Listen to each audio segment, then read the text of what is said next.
Good evening and welcome back to Sports Talk ATL. I am Chase Earl, joined by Alex Lord. It is Thursday. We've got the best week of college football.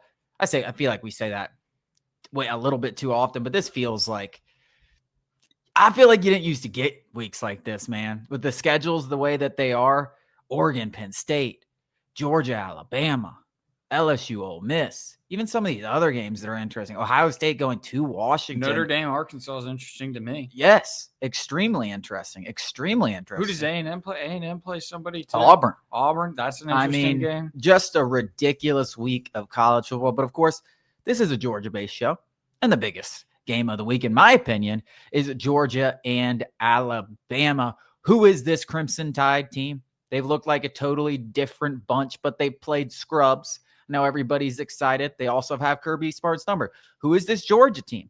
Is this Georgia defense? Is it susceptible to the pass like we saw against Tennessee? Can Alabama take advantage of that with Ty Simpson, who's been great since that week one? A lot of questions, very interesting. Always keep in mind, Georgia hasn't lost a home game since 2019, a double overtime contest. The only home game they've lost since Kirby Smart's first season. That's unbelievable. Crazy. Must be nice. Yeah, pretty unbelievable. Must be nice. But then Alabama comes to Tiger Stadium and we get ran out of the building. But then keep in mind 1-5 against Alabama, 0-1 against Alabama. So a lot of interesting metrics where it's just like this is even if you just go record against Alabama, 1-5, I believe that's correct. 1-6. I know he has one win. Of course, it was in the national championship. Pretty good one to have. Yeah. But he's 63-3 against everyone else. So a lot of interesting. There's a little psycho, the psychology. There is no doubt. The psyche is what I was looking for. There is no doubt, and anybody saying otherwise, and you could say, oh, it's just because it was Nick Saban. Well, they lost to Kalen DeBoer, and that Alabama team turned out to be not that good. And Georgia went on, and they were the number 2 team in the country and won the SEC championship. There's no doubt there is a psyche here that Georgia hasn't been able to get out of their mind. And I think the biggest example of that to me was the 2023 SEC championship, because I think that was one of that was going for the three-peat. You're undefeated. You're playing an Alabama team that went on to lose to Michigan, a Michigan team I think Georgia would have beaten by 40.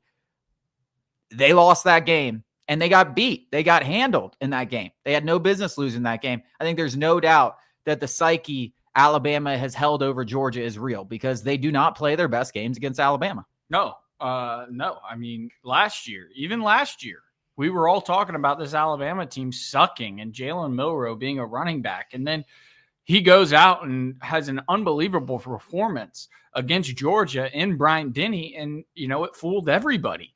And I don't think anybody would have a question of who was the better team that season. And they still lost.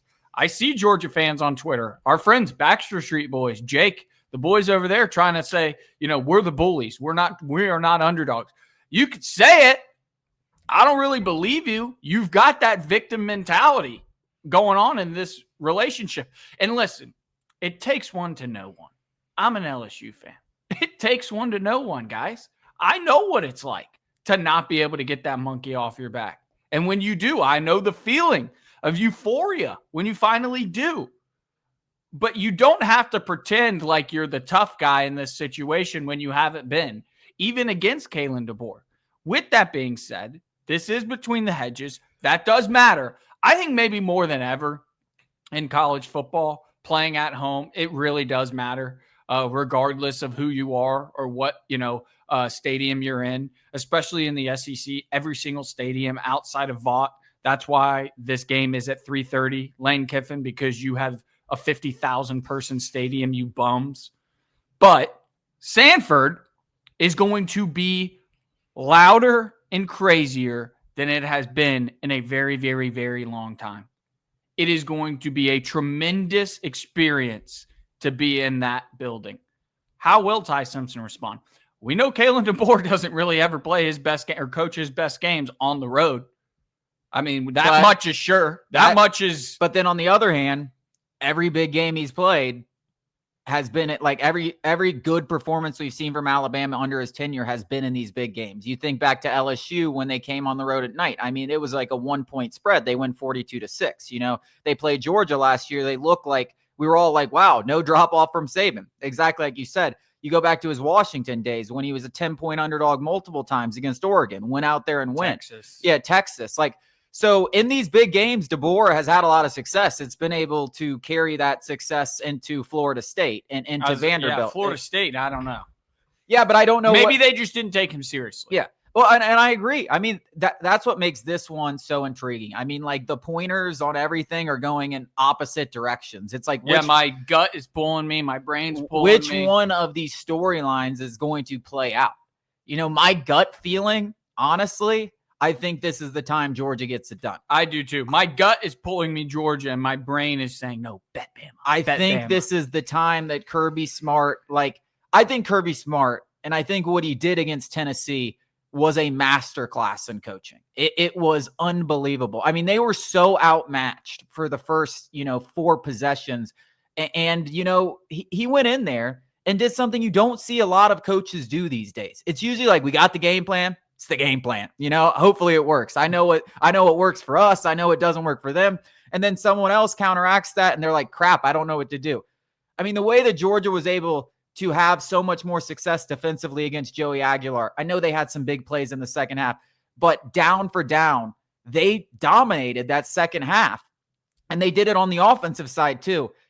I just think he's going to be able to do that in this matchup against Ty Simpson, who's making his first big SEC start on the road, where they haven't lost since 2019. Like, I feel comfortable being on that side of the pillar. Yeah, I'd rather lose this Georgia bet. And, I could swallow that pill, whenever I do eventually place my wager. I think I could stomach a Georgia loss much easier than I could stomach a Bama loss, because just take the points in the home team, or better yet, just take Georgia money line. Maybe they don't cover. I don't know. But at least, you want to be on the safe side. It is the safe pick. I don't know where the public's going to be. I would think the public will be on Georgia, is what I would think, because they're the home team. Bama really hasn't looked that good. The last time we've seen Bama in a high-profile game, I watched that Wisconsin game, but I imagine the majority of the country probably wasn't tuned in to that Wisconsin game. Last time the country has seen Alabama, they were getting ran out of the building by little old Florida State. Now, I'll concede this isn't little old Florida State. This is a real football team that we're going to see Friday night against UVA. But I just think, the last time we saw this Georgia team, it was like against all odds, they shouldn't have won this game, and then they did. That's the kind of stuff that champions are made of. You see it all the time. The Eagles blocking the Rams punt or field goal on Sunday. That's just the stuff that winning teams do. It's the stuff that our Atlanta Falcons don't do, but it's just I know I had to get that jab in there real quick, but that's just the stuff that winning teams do. And it feels like no matter who is in what situation, what quarterback, what coordinator, a Kirby Smart coach football team is not going to go down without swinging.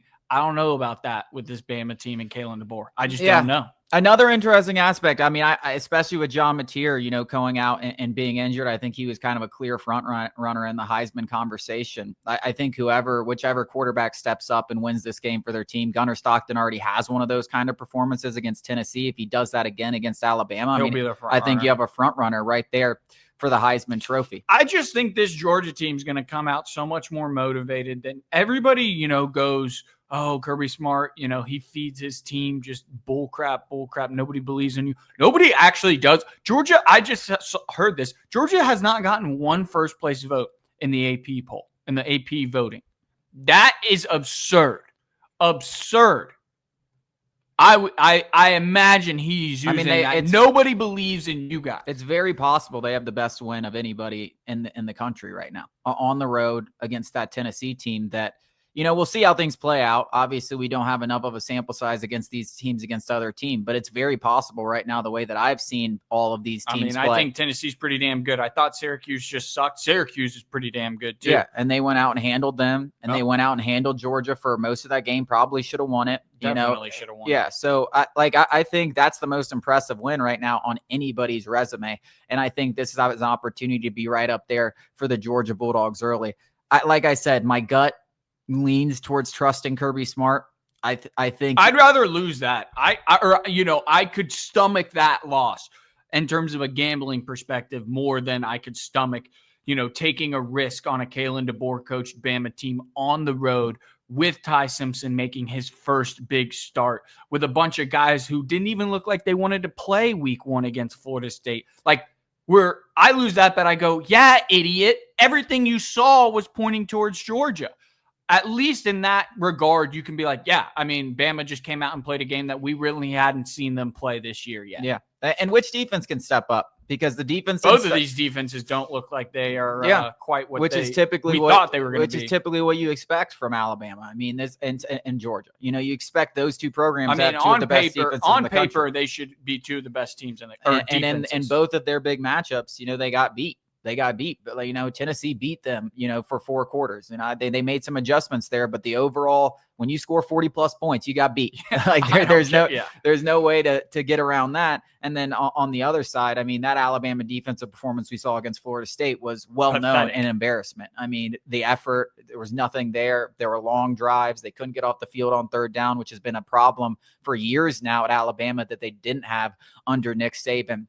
So it's going to be fun. It's going to be fun. And you're right. So if you have the opportunity to be there, it's the start of something special in Athens, because for years they didn't have the schedule to really warrant the night games that everybody complained about. Careful what you wish for. Now the schedules are here. Careful what you wish for. Which we won't talk about them today because we have so many matchups, but I was taking a look at some of the schedules that you have in 2026, 2027, and my God. I mean, LSU has Clemson, Texas A&M, Alabama, all at home in 1 year.